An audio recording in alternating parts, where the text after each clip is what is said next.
जय श्री कृष्णा। राधे राधे। भगतजनों, आज हम सब श्रीमद् भगवत गीता के 15वें और 16वें अध्यायों की महात्म्य की कथा सुनेंगे। सर्वप्रथम भगवान का सुमरण करते हुए सब बोलिए श्री राधा कृष्णाभ्याम नमो नमः। श्री लक्ष्मी नारायण भगवान की जय। भगवान शंकर माता पार्वती की जय। यह कथा आप सब पद्म पुराण से सुन रहे हैं।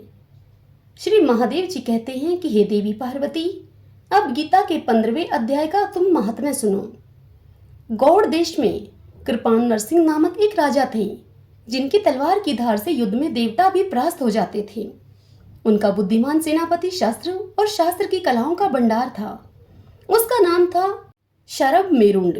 उसकी भुजाओं में प्रचंड बल था। एक समय उस पापी ने राजकुमारों के सहित महाराज का वध करके स्वयं ही राज्य करने का विचार किया। इस निश्चय के कुछ ही दिनों के बाद वह हैजे का शिकार होकर मर गया। थोड़े समय में ही वह पाप आत्मा अपने पूर्व कर्म के कारण सिंधु देश में एक तेजस्वी घोड़ा हुआ। उसका पेट सटा हुआ था। घोड़े के लक्षणों का ठीक ठीक ज्ञान रखने वाले किसी वैश्य के पुत्र ने बहुत सा मूल्य देकर उस अश्व को खरीद लिया और बड़े यत्न के साथ उसे राजधानी तक वह लेकर आया। वैश्य कुमार वह अश्व राजा को देने के लिए लाया था। यद्यपि राजा उससे परिचित थे, तथापि द्वारपाल ने जाकर उसके आगमन की सूचना की। राजा ने पूछा, किस लिए आए हो? तब उसने स्पष्ट अक्षरों में उत्तर दिया, हे देव, सिंधु देश में एक उत्तम लक्षणों से संपन्न अश्व था, जिसे तीनों लोगों का एक रत्न समझकर मैंने बहुत सा मूल्य देकर खरीद लिया है। तब राजा ने उसे आज्ञा दी, उस अश्व को यहाँ पर लेकर आओ। वास्तव में वह घोड़ा गुणों में उच्च शर्वा के समान था। सुंदर रूप का तो वह मानो घर ही था। शुभ लक्षणों का समुद्र जान पड़ता था वह।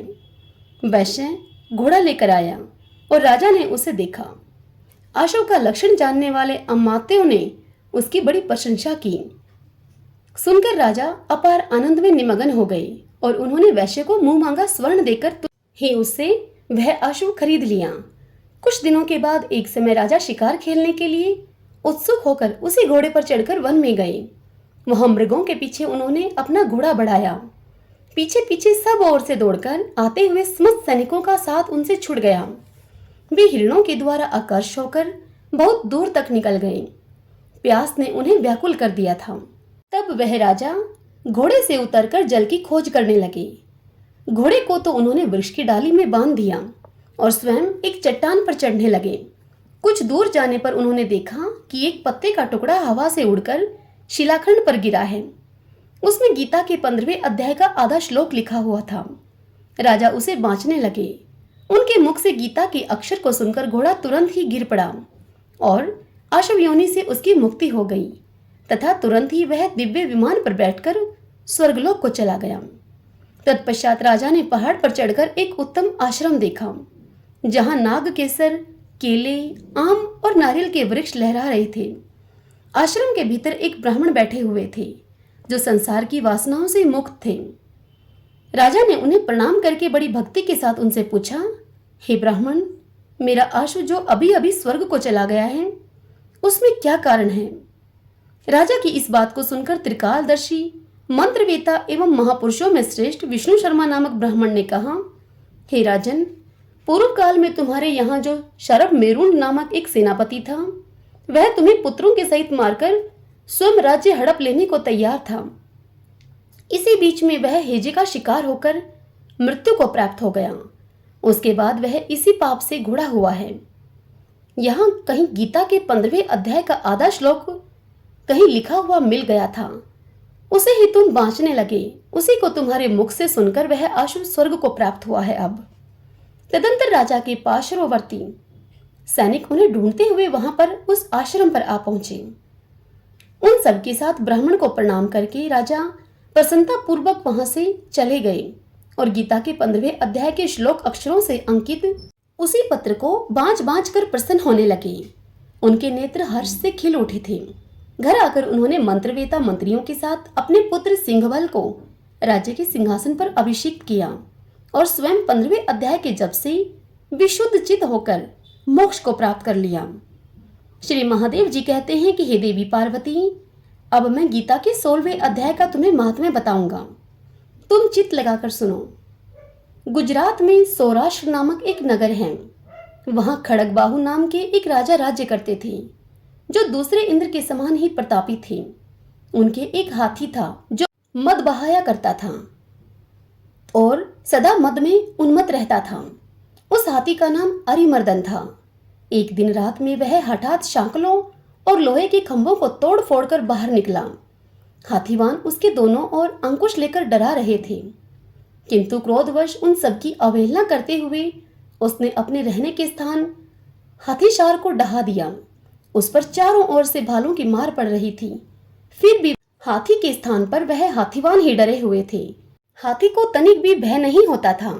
इस कौतूहलपूर्ण घटना को सुनकर राजा स्वयं हाथी को मनाने की कला में निपुण राजकुमारों को साथ में लेकर वहां आए। आकर उन्होंने उस बलवान दैंतले हाथी को देखा। नगर के निवासी अन्य काम धंधों की चिंता को छोड़कर अपने बालकों को भय से बचाते हुए बहुत दूर खड़े होकर उस महाभयंकर गजराज को देखते रहे। इसी समय कोई ब्राह्मण तालाब से नहाकर उसी मार्ग से लौटे। वे गीता के 16वें अध्याय के कुछ श्लोकों का जप कर रहे थे। पूर्ववासियों और पिलवानों ने उन्हें बहुत मना किया, किंतु उन्होंने किसी की एक न मानी। उन्हें हाथी से भय नहीं था, इसलिए वे विचलित नहीं हुए। उधर हाथी अपनी फुदकारों से चारों दिशाओं को व्याप्त करता हुआ लोगों को कुचल रहा था। वे ब्राह्मण उसके बहते हुए मद को हाथ से छूकर कुशल पूर्वक वहां से निकल गए।